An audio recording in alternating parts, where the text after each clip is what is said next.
നമസ്കാരം, V V കെയാണ്. ഞാനിപ്പോൾ നിൽക്കുന്നത് പനച്ചുവിള പാലമുക്കിലാണ്. അഞ്ചൽ പനച്ചുവിള പാലമുക്കിലാണ്. ഇവിടെ കാട്ടുപന്നി ഇറങ്ങിയിട്ടുണ്ട് എന്നുള്ളൊരു വിവരം കിട്ടിയിരുന്നു. കാട്ടുപന്നിയെ 3 വളർത്തുനായ്ക്കൾ ആക്രമിച്ച് കീഴ്പ്പെടുത്തിയിട്ടിരിക്കുന്നു എന്നുള്ളൊരു വാർത്ത അറിഞ്ഞ് വന്നതാണ്. ഇതാണ് സ്ഥലം. ഇവിടെ ഒരു ചെറയുടെ സമീപത്തായി കൃഷിയൊക്കെ ചെയ്യുന്നൊരു വയൽ പ്രദേശമാണ്. ഇവിടെയാണ് ഈ സംഭവം നടന്നിരിക്കുന്നത്. അപ്പോൾ 3 നായ്ക്കളാണ് ഈ കാട്ടുപന്നി ഇവിടെ ആക്രമിച്ച് കീഴ്പ്പെടുത്തിയിരിക്കുന്നത് എന്നാണ് ഇപ്പോൾ ഇവിടെ ആളുകൾ പറയുന്നത്. കടന്ന റോഡ് വീലർ ഇനത്തിൽപ്പെട്ട നായയാണ് പ്രധാനമായും ഇതിന് മുൻകൈ എടുത്തത് എന്നാണ് ഇവിടെയുള്ള ദൃക്സാക്ഷികൾ പറയുന്നത്. അവിടെ ആ കാണുന്ന ഭാഗത്ത് കാട്ടുപന്നി കിടപ്പുണ്ട്. ഇതിപ്പം അല്പം അവശ നിലയിലാണെന്ന് തോന്നുന്നു. നമുക്ക് കൃത്യമായി കാണാൻ പറ്റുമോ എന്നറിയില്ല. കാര്യം നമുക്കറിയാം, കാട്ടുപന്നിയുടെ ഉപദ്രവം കാരണം നിരവധി കർഷകരാണ് പല സ്ഥലങ്ങളിലും പൊറുതിമുട്ടിയിരിക്കുന്നത്. വളരെ വലിയൊരു കാട്ടുപന്നി തന്നെയാണ് ഈ കിടക്കുന്നത്. കാഴ്ചയിലൊരു 10-80 കിലോയോളം തൂക്കം വരുമെന്നാണ് തോന്നുന്നത്. എന്തായാലും അവശ നിലയിലായതുകൊണ്ടാവണം ഇപ്പോൾ ഇത് അവിടെ ഇങ്ങനെ കിടക്കുന്നത്.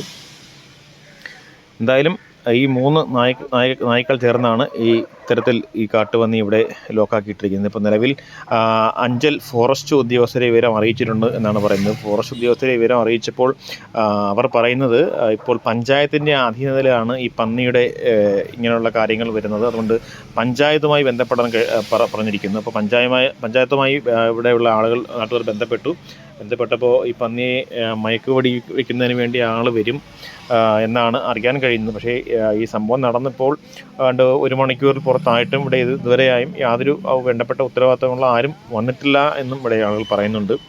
ഈ കാണുന്ന 3 നായ്ക്കളാണ് ഈ കാട്ടുപന്നിയെ ആക്രമിച്ച് കീഴ്പ്പെടുത്തി ഇവിടെ ഇട്ടിരിക്കുന്നത്. ഈ പ്രദേശങ്ങളിൽ നിരവധി ആളുകൾ കൃഷിയെ ആശ്രയിച്ച് ജീവിച്ചു വരുന്ന ആളുകളാണ്. ഇവിടെ ഈ വാഴയും അതുപോലെ കപ്പയും അതുപോലെ ചേനയും ഒക്കെ ഈ പന്നികൾ കൂട്ടമായി എത്തി നശിപ്പിക്കുന്നതായിട്ടാണ് ആളുകൾ പറയുന്നത്.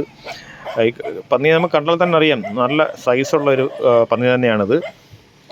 ഇത് എത്തരത്തിൽ ഇനി ഈ നായ്ക്കളോട് പെരുമാറുമെന്ന് അറിയില്ല. കാര്യം നായ്ക്കളും അതുപോലെ തന്നെ പന്നിയും നല്ല രീതിയിൽ തന്നെ വരണ്ട് നിൽക്കുന്ന ഒരു സാഹചര്യമാണ്. ഇപ്പോൾ താൻ വീണ്ടും പന്നിയെ നായ്ക്കൾ ഓടിച്ച് വീണ്ടും വളഞ്ഞിരിക്കുകയാണ്.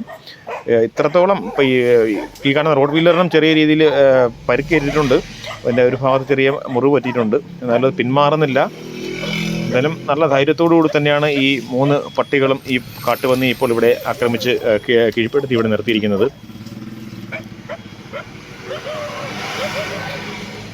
ഒന്ന് രാജവാളയം ഇനത്തിൽപ്പെട്ട ഒരു നായയും അതുപോലെ തന്നെ ഒരു ലാബർ ഡോഗുമാണ് ഇതിന് ഒപ്പം നിൽക്കുന്ന മറ്റു നായകൾ.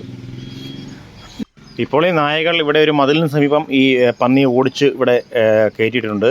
ഇതിൻ്റെ കാലിൽ ഒരു കെട്ട് നമുക്ക് കാണാൻ സാധിക്കും. ഇരുമ്പ് കമ്പിയുടെ ഒരു കെട്ടാണ് ഇത്. ഈ കാർഷിക വിളകൾ പതിവായി നശിപ്പിക്കുന്നത് കൊണ്ട് തന്നെ ഈ പന്നിയെ പിടിക്കുന്നതിന് വേണ്ടി ആരെങ്കിലും കുരുക്ക് വെച്ചതായിരിക്കാം. ആ കുരുക്കിൽ വീണ് ഈ പന്നി ഏതാണ്ട് ഒരു 3-4 ദിവസത്തോളമായി പട്ടിണി കിടന്നതായിട്ടാണ് തോന്നുന്നത്. കാര്യം അത്രത്തോളം അവശ നിലയിലാണ് ഈ പന്നി. അതിൻ്റെ ആരോഗ്യസ്ഥിതിയും വളരെ മോശമാണ്.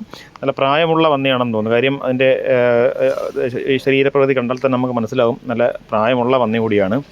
എന്തായാലും നിലവിൽ ഇത്രയും നേരം, ഇപ്പോൾ 2 മണിക്കൂറോളം ആയിട്ടും ഇവിടെ വേണ്ടപ്പെട്ട അധികാരികൾ ആരും തന്നെ എത്തിച്ചേർന്നിട്ടില്ല. ഇവിടെയുള്ള സമീപവാസികൾ എല്ലാം ഭയപ്പാടിൽ തന്നെ ആയിരുന്നു. കാര്യം ഇത് ആക്രമിച്ച് വഴിയാത്രക്കാരെയൊക്കെ ആക്രമിക്കുമോ എന്നുള്ള ഭയം നാട്ടുകാർക്കൊക്കെ തന്നെ ഉണ്ട്. എന്തായാലും ഇതുവരെയും ഇതിൻ്റെ ഉത്തരവാദിത്തം ഏറ്റെടുക്കാൻ പഞ്ചായത്തോ അതുപോലെ തന്നെ ഫോറസ്റ്റോ ആരും തയ്യാറായിട്ടില്ല. Reporter VVK, channel V.